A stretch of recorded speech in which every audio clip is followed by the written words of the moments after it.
the pop culture field, and What's going on, folks? Welcome to the Pop Culture Field Manual podcast, sitting right at the intersection of weapons, action, the military, and of course, pop culture. And we are very excited today because since the beginning of this podcast, there has been a voice at the beginning that I'm sure all of you are very familiar with, and we finally have him in the flesh here on the podcast.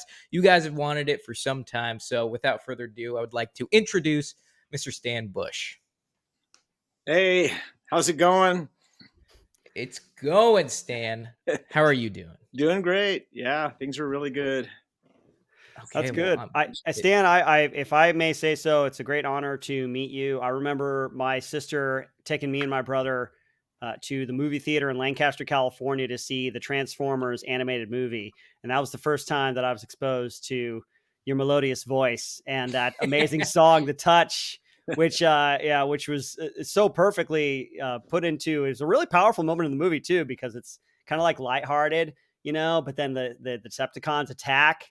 And it's Optimus Prime. He's like, we got to do this. And it's like, you got touch. And you're like, yeah, go get him, Optimus, And then it's a very pivotal battle in the movie. So anyway, just wanted to nerd out there for a second, And Thanks so much. I appreciate the kind words. I also want to say I appreciate you guys' service. You guys are awesome. Man. You're our heroes. We appreciate that, Stan. I know, me and you have a little different relationship because you've been very close friends with my father for 17 years, right? Something like that. Yeah, try 25. 20, yeah, I'm sorry. Like 25. That. So basically when I was 3.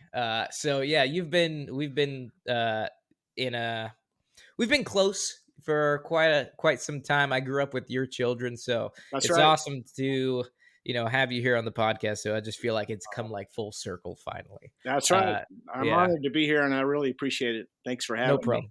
Yeah, I know, you've done a lot of work with the military in your music career, and, we appreciate that. I know I have some stories from my service where you saved me some ass kickings all the time because I remember when I first got to the Ranger Regiment and I was a private, we were at a range one day, and when you're a private in the Ranger Regiment, you are treated like absolute doo-doo. So we're out there, and picking up brass after you shoot it is like a big thing you do in the military. It just doesn't go away. You actually have to pick up every round that you shoot. And it's a scary process because if you don't do it in time, the hammer comes down from the leadership, and it's a scary thought. But I remember I was picking up brass, and it was nighttime, and I started humming The Touch. And then one of my team leaders was like, is that from the Transformers movie? And I'm like, yeah, it is. He's like, yeah. I was like, Stan Bush sings it. He's like, and I was like, he's actually a close family friend of mine. And he goes, Stan Bush. And ever since that moment, he kind of left me alone. So thank you for your service because you saved me. Yeah, that's funny. It's amazing. But, I'm sure everybody would really like to know just kind of how you started out, like where you've been. So let's go back to the beginning. How did you kind of find your interest to music and got in the music industry? Yeah. Okay. I grew up in Florida and played music through school and everything. And I was always in bands, played a lot of nightclubs and things in the South. And I got asked to join a Colorado-based recording group. So I moved to Boulder, Colorado, and spent 3 years there shoveling snow. Anyway, that band got signed to Elektra Records and came out to LA. That was quite a while back. But yeah, that was my beginning of the recording career. We did one album, and then that band broke up, and I kind of went solo. It just sort of happened that way. I had always been a band guy, but yeah, I got asked to join. Actually, I got signed to CBS Records, and I did one album just with my name, and then the one after that was the one with The Touch, the Barrage album, and that was on Scotty Brothers Epic Records. So, yeah, it was funny because the record company they said, "Oh, we got your song, The Touch. We in an animated movie about robots," and I'm like, "What?" Little did I know that would become a huge phenomenon, So anyway, it's kind of the rest is history. But I've been working, continuing to make music. I got that same a year, I guess, a year after that, I got the opportunity to sing some songs on the first couple of Van Damme movies, Bloodsport and Kickboxer. So that was fun. I was basically a hired singer, at that point. Yeah. I did a lot of stuff, a lot of commercials back in the day. I was like the beer voice guy, like sing this, Toyota, Yeah. It pays the bills, That's It right. does. Yeah, I did well. So, but yeah, that was, and after that, it was funny because the touch kind of started this whole thing. I mean, it was like, the uplifting, whatever you call it, like motivational rock kind of thing. And I started singing more songs about, believe in yourself, go for it. You can do it, kind of stuff. And it's really, it seems a little silly, but it's not. It really is true. Each of us makes our own, way in the world, and you make your own reality by your, beliefs. And you guys know that. I mean, what you do is incredible and important, for the world and for the country.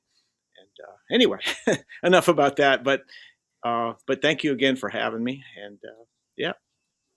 Oh no problemo. And that's one thing I really like about you, Stan, is that you've stuck to your guns since the beginning. Nothing's changed, and you're like a man of integrity and a man of unrelentless consistency, and I really appreciate that. Oh, You've never steered off your path, which is super awesome because and your songs really represent that. And I'm not just saying that because we're friends and I want to keep you as a friend, but uh, but I remember, yeah, in all the time when I remember when Warrior came out, which is a little bit of a, it's not one of your 80s songs, but it came out in what, 2015, something like twenty that. sixteen Yep. time. I remember that was like became my platoon's kind of get ready song. So in like Black Hawk Down when they're listening to Faith No More in the ready room and Yeah. they're like putting the blood type on their boots and they have Faith No More playing.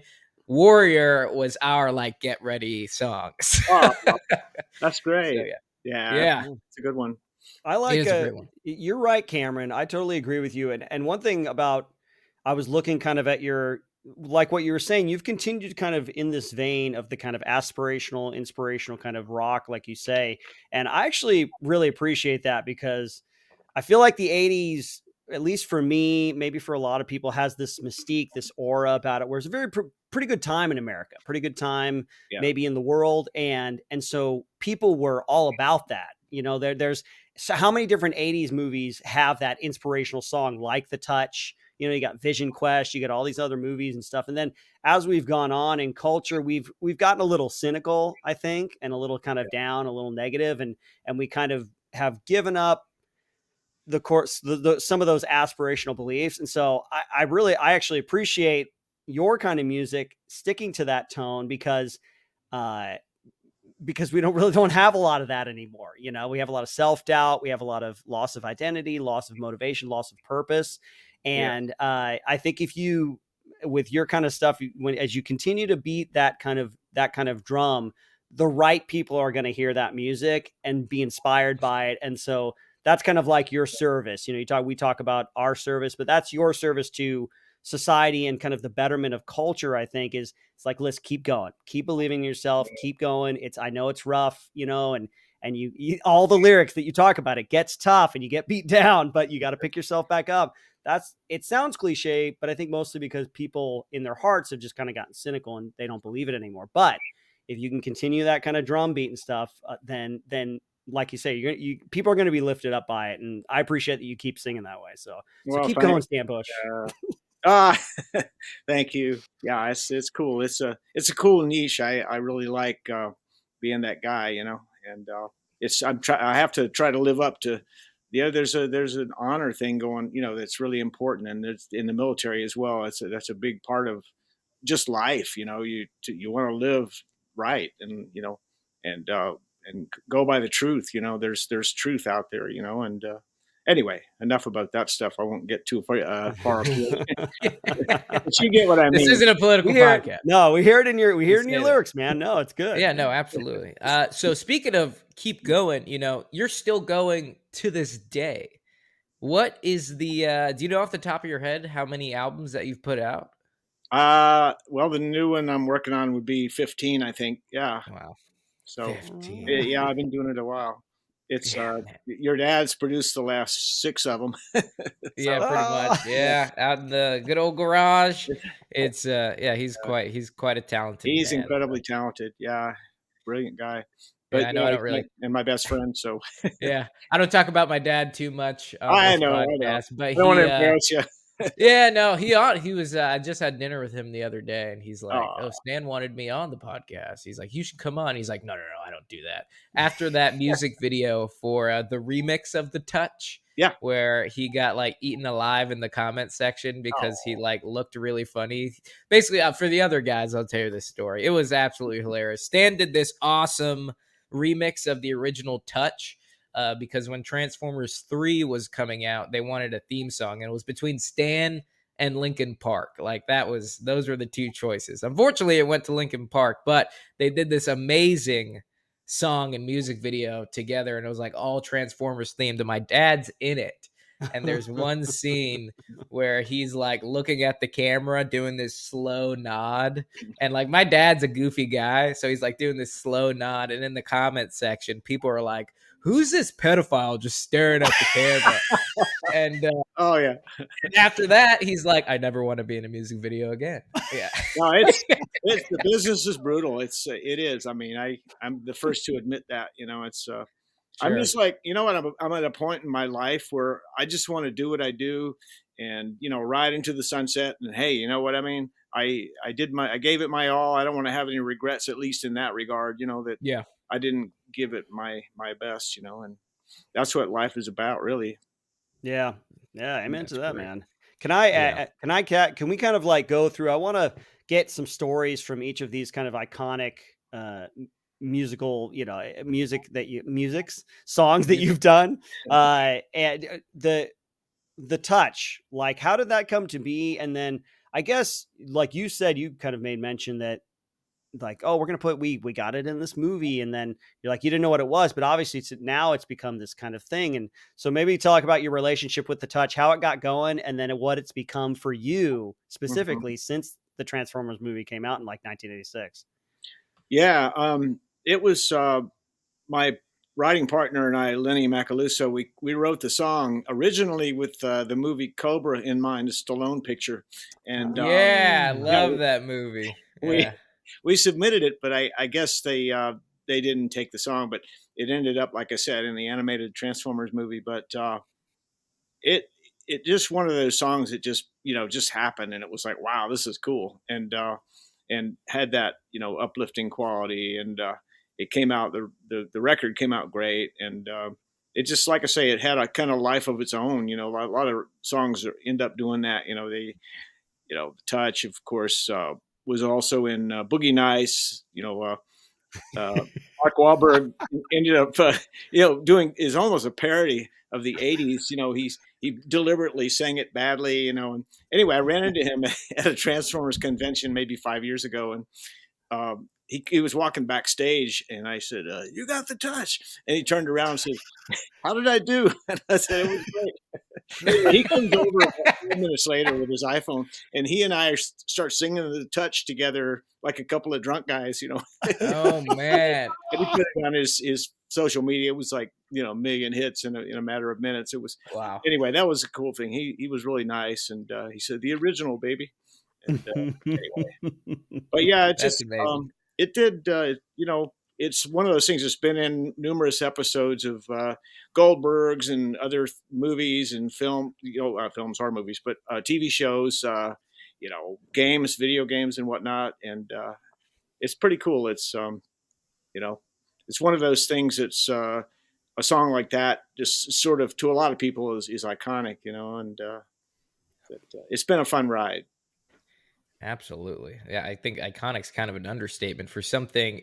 It like left a legacy, like we think about now, It's weird because thinking about the 80s, like for some reason, I feel like that was 20 years ago. Like, you know, how sometimes you're stuck in a vortex. Like for me personally, I feel like it's been 2011 for the past, 15, 17 years. So Yeah. like thinking about the 80s, it was damn near 40 years ago.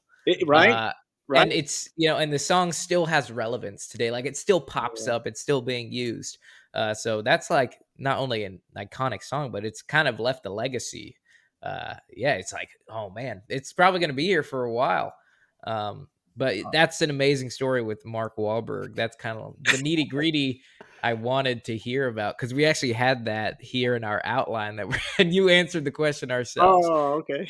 Yeah. So let me ask you a question then. So since the touch has like, you know, has kind of spread like wildfire, you put it simply as it just happened, which I think is just great.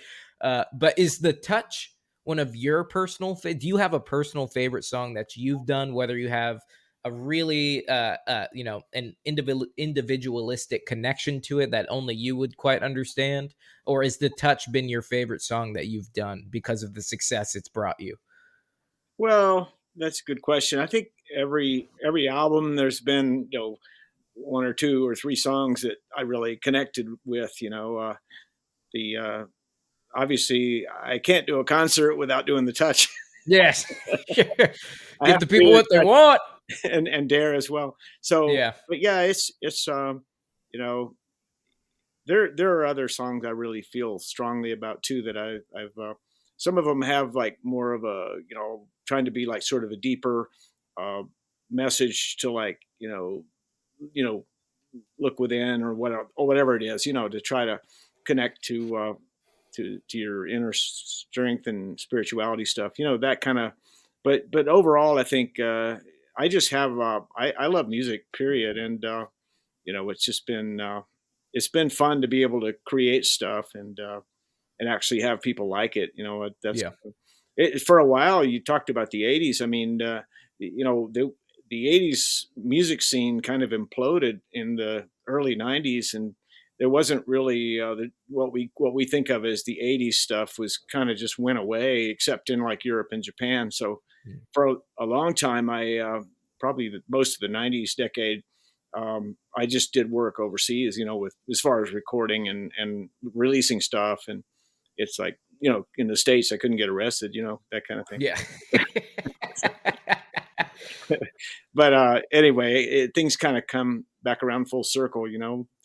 There's a very cool song also that came out. I don't know if you have this in your upcoming question, but there's a song called "The '80s," and we did a cool music video of that. And my son Jonathan, who well, he played a young me in Oh, the wow. in the video. It's pretty cool. We rented a VW bus, and he's like got the long hair, and this was a few years ago, but and some of the rock, like my rock and roll jacket and boots and stuff. Yeah. It looked great. It was like, he even had this like fake girlfriend, amazing, bombshell blonde. Yeah. It was a cool video. It was like tongue in cheek, obviously, but it's about '80s music and how it, you can't sort of stop the feeling, the vibe. It's it's It's going gonna to live always on. be with us. I love those '80s movies too. You think about like there were so many that had these iconic songs, like you said, like Rocky, Stallone. The first Rocky was amazing. Eye of the Tiger and all that, and then you had these other ones like Back to the Future, where the music is a huge part of the movie. Yeah. Like boom, boom, boom, song after song, and it's like really cool. I like that vibe. It's cool. Yeah, that can it can help to create these moments that are in your memory for obviously decades later, Yeah, Um, yeah. yeah, and so stuff like that, like the touch, and I forgot you did Dare too, man, on Transformers. I love Dare as well. Uh, That's a but good one. but I didn't even know this. This is a lesser known film, The Wraith from Mhm. 1986. Yep. Charlie Sheen, about the supernatural car that he goes and uses to get revenge on the guys that killed him. But Heart and Heads, like was that another one like that you made separately and then they kind of contracted it for, or did you have a little more insight into the story of the movie itself? it was one of those that I had written for that album, and ended up in that movie. So I I think Scotty Brothers at the time, they were sort of known for, they were the ones who had originally signed Survivor, and so they had some other artists that were like, movie type of soundtrack artists. They also had Weird Al Yankovic. He's actually a nice guy, and we've gotten to know each other, and he's a good guy. So Yeah, I remember meeting Weird Al at one of your concerts. oh yeah, Uh, Paramount. Yeah, yeah, the Paramount lot. That was quite some time ago, but yeah, he's a really nice guy. I was he's like, good. I was probably in like 8th grade, 7th grade when that happened. Yeah, that was awesome. That's like a core memory of mine. Oh, Yeah. that's neat. Yeah, so, but I was gonna, like I say, there's another new movie that's coming out. I don't know if you've heard of it, called The Last Kumite. That's gonna be, I think it's gonna drop in May, and there's 2 new songs in that. So we can Oh, cover that in a bit if you want. But sure. I yeah, mean, we can jump into the whole Bloodsport Van Damme era right now if you want. I would love. Yeah, yeah, yeah. I'm very curious that sounds because like a perfect segue. Yeah. Okay. yeah, there you go. Because it's funny. We watch. So we have a Patreon, which is subscriber based for our podcast here, and Uh-huh. every month we do like a movie night with our patrons, and we'll live stream a movie and watch it all together and do live commentary. And Bloodsport was one of the movies we watched, just because not only is it an absolute classic, but we do tend to gravitate towards like the 80s action movies just because of their nostalgia and just pure entertainment value. And it's, I think everyone knows you've done the intro, and like when your song pops up, it's always an awesome moment. Nice. Because my dad never told me that you did those movies, and it was actually like within the past 3 years of me rewatching Bloodsport and like on my laptop while I'm watching it, and then Stan comes on, and I'm like, what? Yeah, I had no they seem like idea. in the credits on these Yeah. cable, shows and stuff. They'll air some movie, and it's like, I love that stuff. It was great music. It's funny, the new movie I was telling you about, The Last Kumite. They actually, it's sort of in the same vein. They even got the same guy to do the music score. Anyway, I'll think of his name in a minute. But yeah, so but they had me sing 2 songs, write 2 songs for the movie, and Amazing. we did a music video with footage from the film. It's going to be good. I mean, it's I think they're trying to capture this similar vibe. They even had some of the same actors, and yeah. Is Van Damme going to be in that one too? No, it would have been great if they'd gotten him to do a cameo or something. Yeah. Yeah, but no, those movies were awesome. I mean, I ran into him at a bar. It was like, oh gosh, long time ago. It was a few years after Kickboxer, and Mhm. anyway, the bouncers were giving him a hard time, and I go over and say, "Hey, I'll let this guy in." Anyway, he comes over to thank me a little after that, and I said, "Oh yeah, by the way, I sang 3 songs in each of your first 2 movies." And he says, "Oh," he said, talking about Bloodsport, he said, the music was better than the movie." He was probably kidding, but anyway, he was Yeah. nice and everything. And it's funny, I I'm took my then wife to the screening, and I think he was a little kind of trying to flirt with her and stuff. And it He's a was piece just of like, work, huh? and then you see him on screen with his shirt off, and she's like, "Wow." Jesus. You're like, Hey, we're leaving. We're leaving we're right leaving, now. yeah. Funny memories. That's great. I'm surprised to hear that the bouncers were giving Van Damme I mean, I'm assuming he's not that big of a guy, right? He's not like No, he's not. huge. He's not that big as far as height and everything. So, But he had his own security with him. I think that may yeah. have been what put them off on. Oh, okay. But yeah, it was I at thought an it was like, outdoor bar. yeah, I thought it was like an ego thing where it's like, there's Van Damme. How much you want to bet I could kick his ass? Yeah, yeah, right. You guys probably get that all the time. People like, Oh they no. think, "Oh, he's a tough guy. Huh? Let's see what you can do." You probably get that kind of stuff happening, right? Sometimes. Luckily not, because I'm like a tiny guy anyway. So I first of all, I don't act like I can kick every man's ass in the world. I know I could get the shit kicked straight out of me if I pick the wrong fight. So Oh, that's why I usually tend to just beat up on kids. That makes my ego. Yeah. that sounded funny. Yeah, just kidding. Just Yeah, I kidding. know. I'm kidding.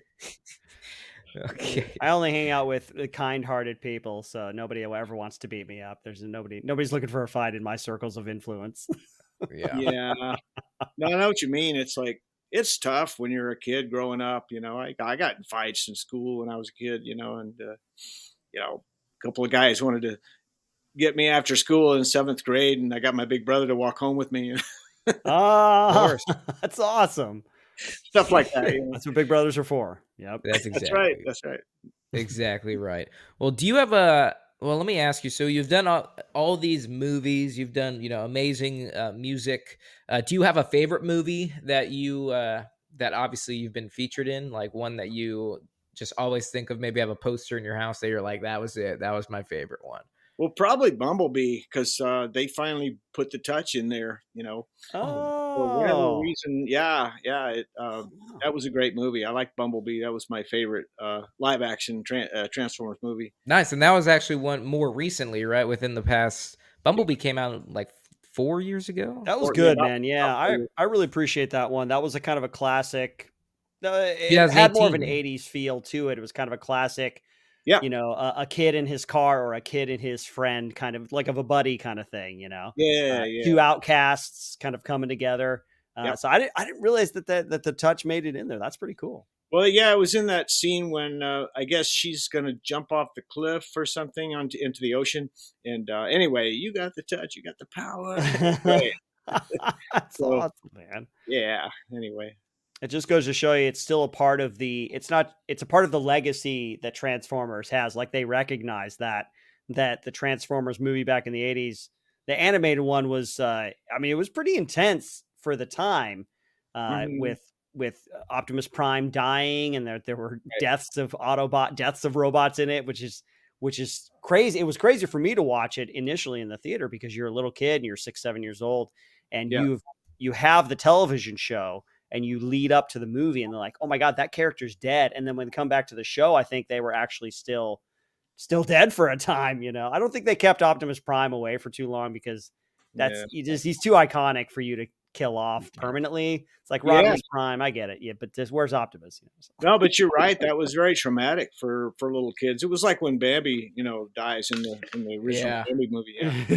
So, well, I'm not exactly like that, but Yeah, no, I get it. Hey, when you're a kid, those kinds of things are very, very, they create those iconic memories in your no, I've mind. even heard people say that Optimus Prime was sort of a father figure, in some ways to some of these kids, and Oh, I but believe that. you'd be amazed the comments I get about how I was a big part of their childhood, whatever because of those songs. It's very gratifying to hear that stuff. You want Sure. to.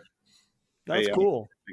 I Do you hope have I, Amazing to do you hear. have any kind of cool like stories specifically anybody that maybe has reached out to you and said that your music had helped them at a particular time? Cameron and I have occasionally received kind of back end notes from people say, hey, you guys inspired me to want to join the military, or I loved your podcast. It kind of got me through such and such a time. But has anybody ever reached out to you and say, listen, man, just so you know, the touch, I was listening to it or whatever. Oh yeah, totally. I get those kind of, you know, uh, I used to get fan letters and things. This one kid said that he was contemplating suicide at one point, but those songs really helped turn his life around. And when you hear stuff like that, it's like wow. It's so like humbling to hear. Like I'm glad I helped somebody, even though I don't know how I really did. But you know what I mean. It's Right. it makes you feel good. That to be any kind of a positive force in the world, like you said, things are kind of crazy lately, and I want to, definitely, hopefully we get everything back on tracks as it were, but you're right. The '80s was an amazing time to be, you know, just alive, and even though you guys were little kids, Yeah. I wasn't even born. It was a good decade. I was born in 1980. It was a good decade to grow up in. Let me just tell you, like yeah, just Transformers and He-Man and all the pop culture and just kind of, yeah, I think in the United States, particularly maybe economically at the time was kind of a good time, sure, So, absolutely. so yeah, I think that's kind of, yeah, it was a good decade. Good decade. Yeah, it's really important, I think, for people to be able to pursue their dreams, and like like we talked about a few minutes ago, you kind of make your own reality in the world, and like you guys are successful and smart. You've done service for your country, and people follow you and admire you. It's like it's cool stuff, and it's all very positive. It's like great, Yeah. Well, if Totally. somebody's following me, I've got to lock my doors. You're heading in the wrong direction. Don't follow me. Yeah. No, yeah, you don't on want to the be followed by somebody. exactly. No, that's called a stalker, Stan. You ever had one of those? That's a good question. Yeah. Not really. Oh, Okay. good. At least not a hot one. Yeah, doesn't happen much anymore. Yeah. Well, let me ask you, your songs have such an inspiring message. Do you have any inspirations yourself as artists, that came before you that kind of like, you always looked up to? Yeah, I mean, for me, it was like Joe Walsh was my hero. He was. I had the early albums, James Gang, before he, and then he did solo stuff before he joined the Eagles. And Yeah.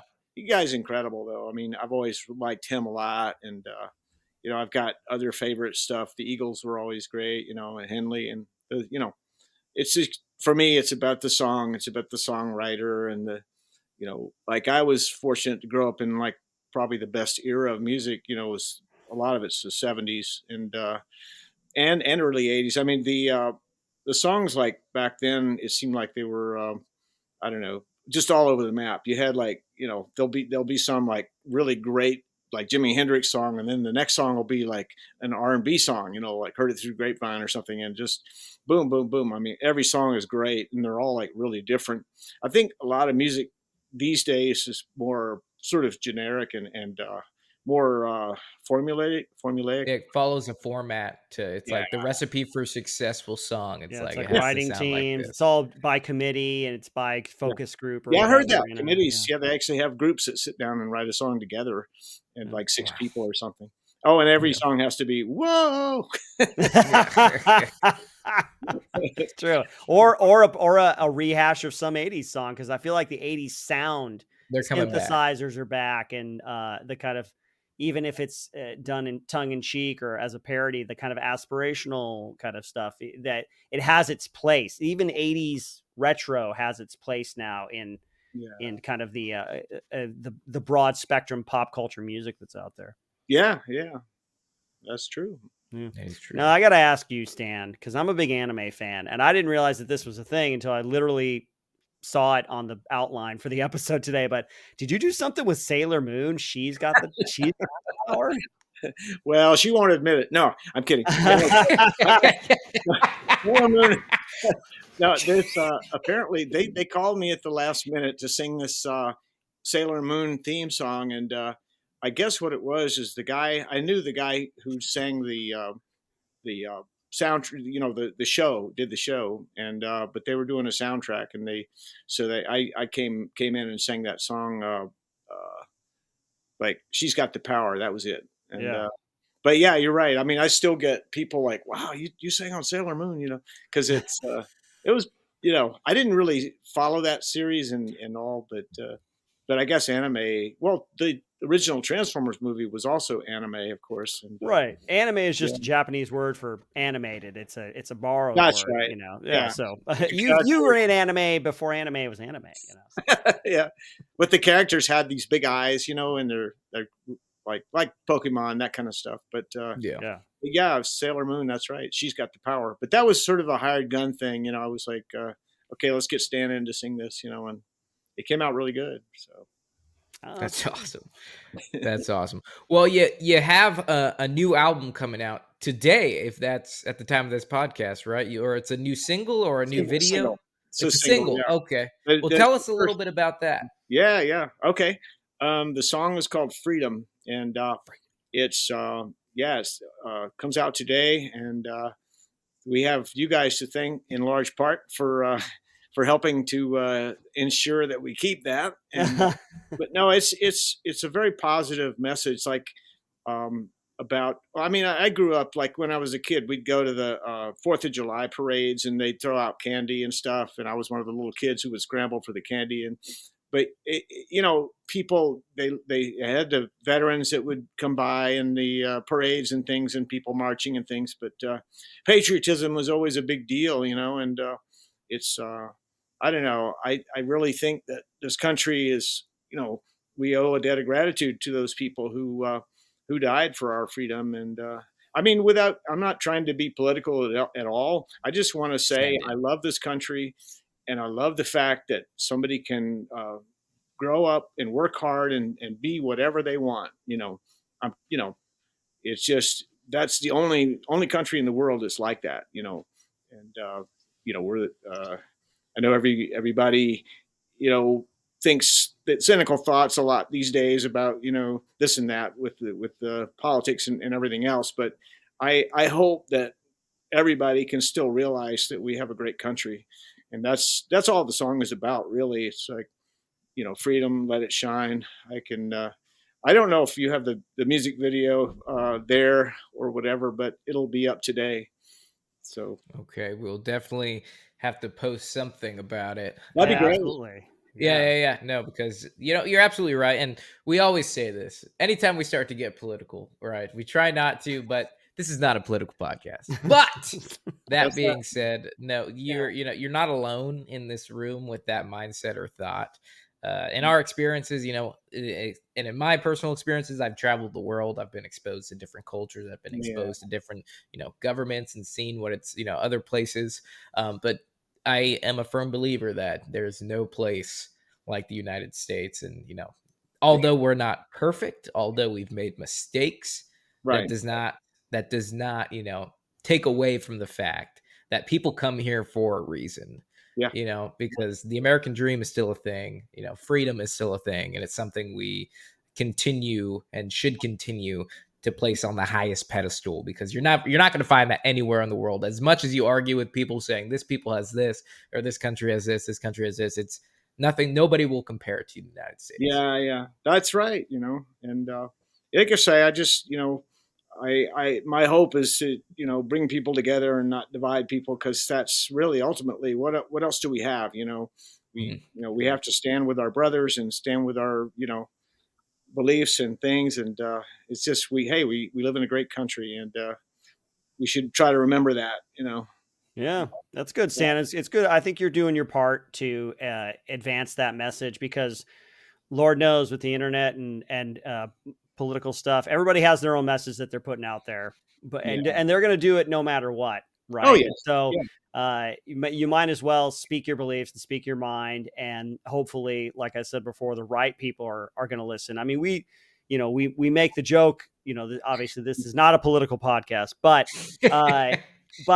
we wouldn't talk about the things that we talk about if we didn't have a certain mindset or a belief system behind it. We obviously want to advance a certain positive ideal about the military, about America, about being certain principles about what it means to be a soldier, and then cross that over in an hopefully entertaining way when it comes to pop culture.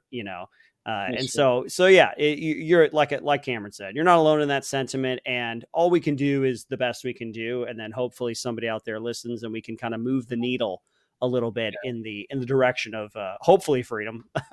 Yeah. I mean, I was going to mention also, when we shot the music video a few weeks ago, we have children in the video. There are children who sort of play act and so forth. About some of it was shot in rural Southern California. Sort of it harkens back to past days, days of history and things. But one of the cool things is there's a Cub Scout troop who raised the American flag, stuff like that, and it's really heartwarming. These kids,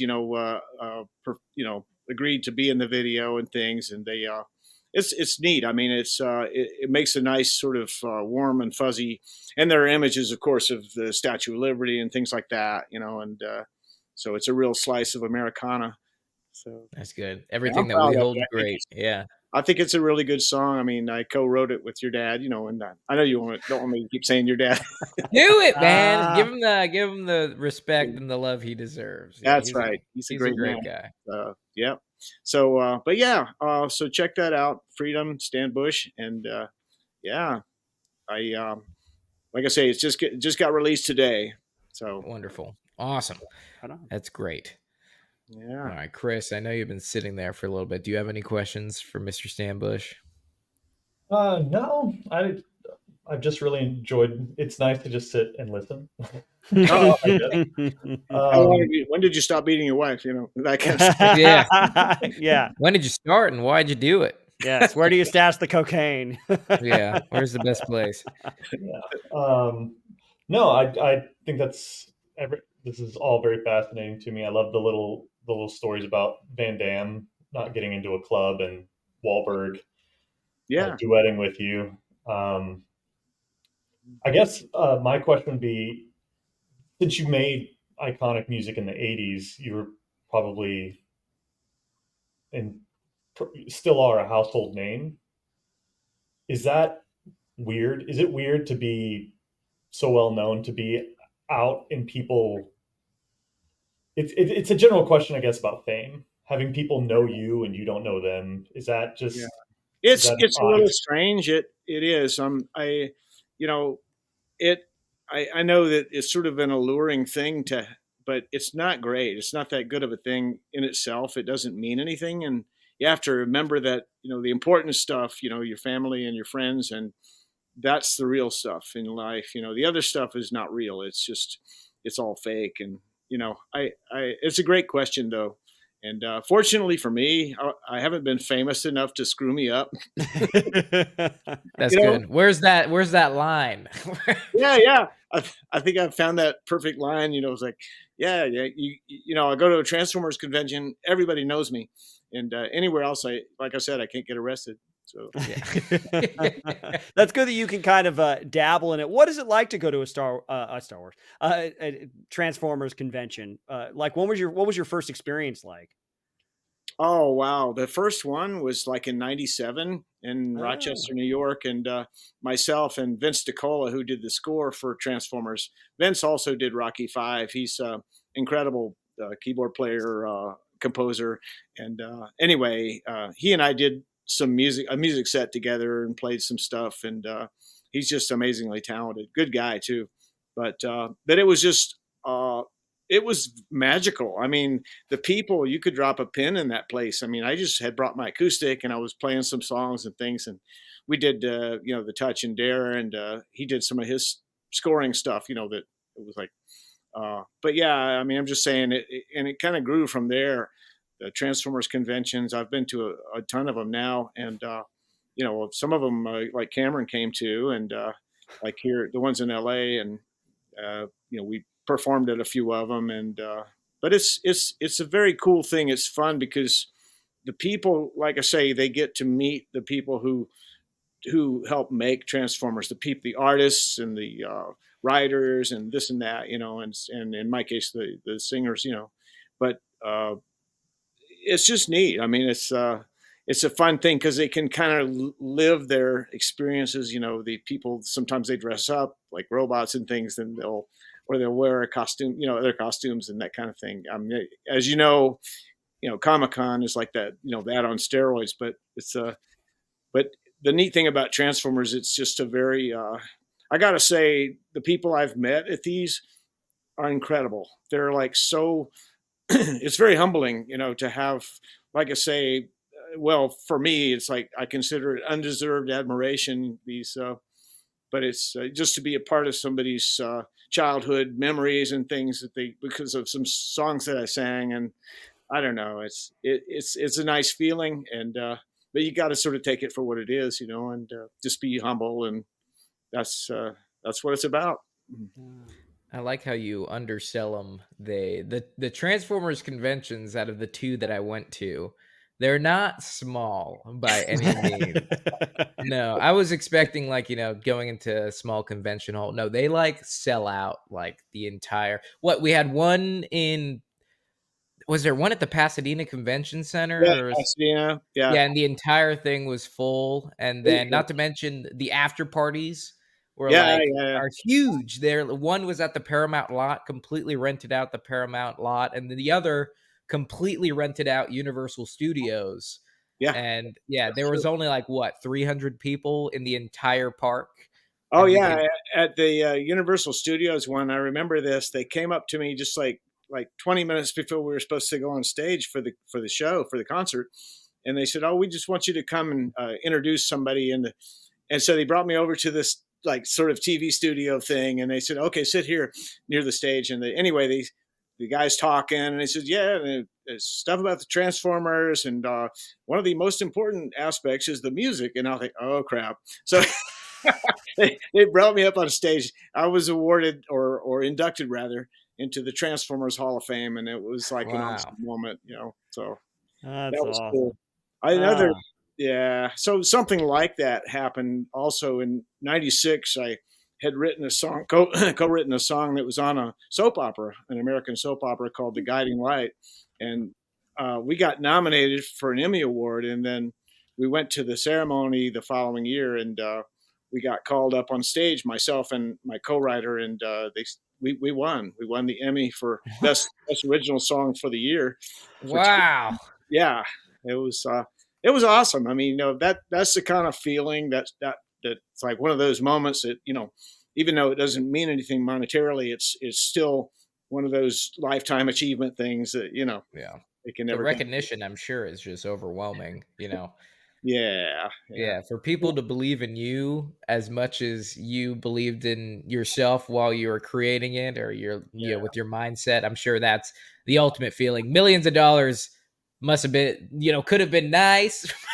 The feeling, yeah, yeah, I'm sure that just adds to it, having a successful song that's really well, but just the feeling that people appreciate it just as much as you do, I think, that's probably the best feeling of all time, and I'm sure it fuels the fire that makes you continue to do what you do. that's yeah. I've awesome, man. been That's I've been amazing. Yeah. blessed. The big guy's been good to me, and you know, got to That's remember cool. that. Stan, let me ask you. This is kind of the last question I have. It's been on my mind. I've come from a perform. Well, I don't know. I was going to say I come from a performance background, but so do you, Cameron. You're more of a performer than I am. But you are no spring chicken. All right. Let's just lay it out on the table. You're not in your Hmm. 30s anymore. And yet you're still pumping out albums, which is really impressive as you get older. How do you take care of yourself? Like, do you have a fitness regimen, a diet? Like, do you do your vocal warm-ups all the time, like before you get ready? Or is it just kind of like, and you kind of jump right in? Yeah, I do actually. I've been last 8 months or so, 10 months. I've been running 2 miles a day, so that really helps, and I feel really good. And All like you right. said, I'm not a spring chicken, but Yeah. and vocal warm ups, all that stuff. And one of the things, a lot of the '80s people who were been in big bands, popular bands, and things. They don't have the high notes anymore, and because you go on tour for 2 years or year and a half or something, you come back, the dog bites you, and stuff. But Yeah. it's like, We've seen Motley Crue live. We know. yeah, Yeah. yeah. No, it's a hard life, and fortunately for me, I hadn't been, successful on that level to where I needed to tour and things to I don't know, to make a living and all that. So like I say, the non mega fame has been a blessing in that respect too. I think I've, you know, as far as I feel great. I feel like I'm, younger than I am, and that's a good thing. Right So on, man. That's good. That's a good answer. yeah, thanks. I don't have any more questions. Izzy, do you have any questions for Stan? No, Stan, any last little words of encouragement? Hey, listen, I want to give you the floor for just a couple minutes because I feel like you've been holding back on maybe some personal belief stuff. But listen, man, this is our podcast. We can say whatever we want on it. And so I just want, if you have any words of encouragement, anything out there for people, you're really good at bringing the positivity and the encouragement with your music. If you have anything you want to say, man, for anybody who might be listening now or in the future, it's your time, man. Whatever you want to say. Thanks a lot. Yeah, thanks again for having me. No, just want to tell people that you're always your own worst enemy, and if you believe in yourself, and you'll be fine. It's just don't lose sight of what you have and what your gifts are, and be every day's a blessing. And I don't know, it's just really important to believe in yourself and believe in the big guy and stuff.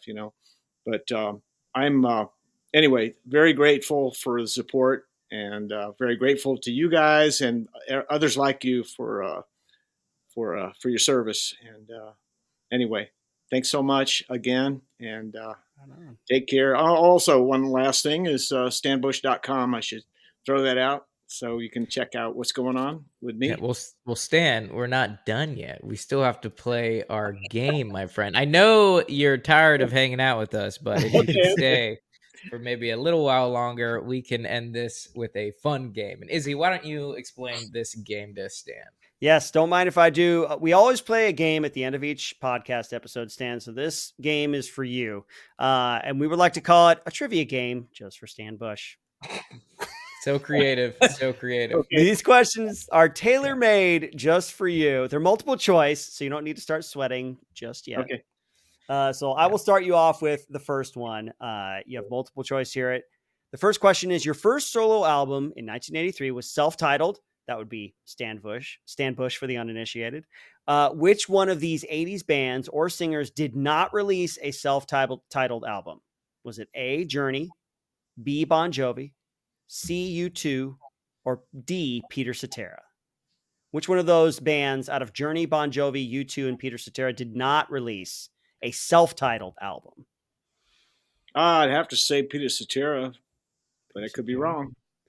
Okay. You are in fact wrong, Stan. The answer is U2 have never released a self-titled album where it's just the name U2. Peter Cetera, I think, actually did release a self-titled album. So. And let me just say this. Chris writes all of our games, and he doesn't just make these answers up. He fact checks them as well, because sometimes we've gotten in heated arguments about the correct answer. So he's fact checked these, so don't worry. And for that one, I had an incredibly difficult time finding bands that did not have self-titled albums. Apparently that is just the thing that bands do. So it took me a very long time to find one. I originally put Motley Crue, but they had a self-titled album. Oh, that's funny.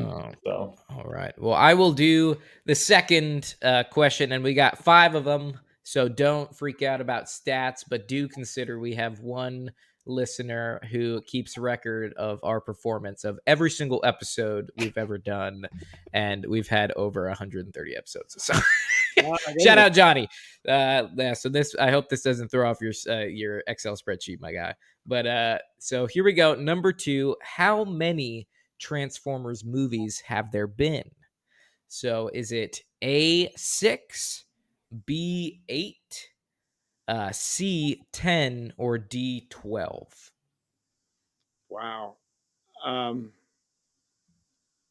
just have to say B8. You were 100% right. You know, if you were getting one question right, it better be it better be a Transformers question. So yeah, you were 100% right. There have been 8 movies. Right on. There we go. Crazy. You're on a roll. Take the next one. A roll of 1. Your song. This question is, your song "Capture the Dream" was the official song of the 1996 U.S. Olympic swim team. How many gold medals did they win? Did they win 5, 9, 13, or 19? My goodness. I knew they did. NBC released a montage of footage when the swimmers won all those gold medals, and it was an amazing year, and they featured Capture the Dream in that montage. But I don't recall the number. I'm going to guess 14. You mean 13? 13, I mean. Yeah, sorry. That is correct. That is correct answer. That's good. Yeah. Good cut. They I got guess a lot. You just have a personal connection to that team or something. I don't know, through like a song that was featured for them. That's just I flew to Atlanta for the Olympics and performed in the Olympic Village that year. But thank you. Yeah, that was cool that you acknowledged that. Capture the Dream was a cool song. Amazing. All right. Well, we got 2 more here. Let's move right along. Number 4. What is the name of the underground match they fight in Bloodsport? Oh, this should be an easy one. Is it A, the Kumite, B, the Kombucha? Nice, Chris. The C, the Kung Bon Pao, or D, the Cougar? I have no idea. You do, Stan. I have to guess though, right? Yeah. Let's go with C. No. Stan, you did it. You're having music in the upcoming movie, The Last. It's Kumite. Okay. Yeah, there you go. All right, good. Yeah. No, damn. Stan hasn't seen Bloodsport. Probably almost all of your followers know that Kumite refers to when you train with an opponent in martial arts. That's I didn't know that. I didn't know that. See, okay, I guess we're playing the game now. Now it's us getting Dan Bush turned it around on us. Yeah, I mean, honestly, like I guess I'm 2-2 here. So there you go. No, we'll give it to you. We got you. But Izzy, why don't you take the last question and then we'll wrap this up. All right. Okay. This last question, Stan, it's not multiple choice. It's just a question that with one answer. In 2014, you were inducted into the Transformers Hall of Fame, as you said before. What was the name of your album that you released that year in 2014? That would be The Ultimate. That is correct. It is The Ultimate. That's the album you released that year. Congrats, Stan. That's awesome. Man. Give me a slow ball there. Well, you are the special guest. You are a very special guest, and if we murdered you on the first 4, we had to give you one. Me and Izzy have played games where we went 0 for the entire game. Yes. And they are quite the disappointment to end on a podcast. But you actually did quite well. You only missed 2, so great job. And now we would love for you to just shout out what, next things that are coming. I know you mentioned the stanbush.com. Mm-hmm. If there's any other places that the listeners can find you, or and your new song Freedom that's coming out today, and to keep a lookout for the music video, where else can the listeners find you? Yeah, I mean, just like I say, the upcoming stuff, the last Kumite movie should be out in May, I think. And I did a music video that's going to be in the Blu-ray as a bonus feature. And that came out great. It's got footage from the movie as well as me performing the song. But yeah, the new album, hopefully by the end of the year, I'm shooting for fall for a new Stan Bush album. But yeah, it's Freedom is the lead-off single, the first single from the new album, and hopefully 2024 will be a big year. It's so far it's doing great. Awesome. Awesome. Well, thank you so much, Stan, for being here. We really appreciated your insight. I'm sure the listeners did as well. And that's going to wrap it up for this episode of the Pop Culture Field Manual. Folks, we hope you enjoyed it. New episodes come in every week, so just keep a lookout for them. Check out our Patreon. Check out our merch. Check out our YouTube shorts form content. We have the First Formation with Izzy. We also have the Debrief with myself. And Izzy, you got anything? No, Stan, thank you so much for joining us, my friend. No, it's my pleasure. Thanks a million for having me. Nice to meet you guys. All right. Yeah, and I'll see you soon, Stan. Yes. And with that, Izzy, cue music.